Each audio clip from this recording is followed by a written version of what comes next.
سوسن در نقش سیران.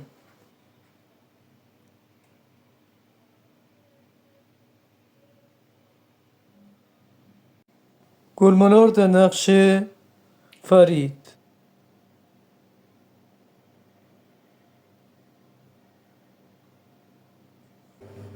دوستم نداشتی، تنهام گذاشتی، همش گله دوست دخترات بندی، به من خیانت میکنی.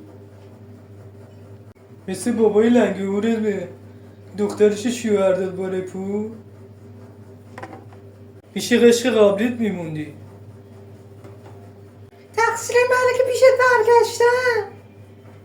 حرف با ماما نزن کثافت. بهتر زن نبوده که بابات خوابیده.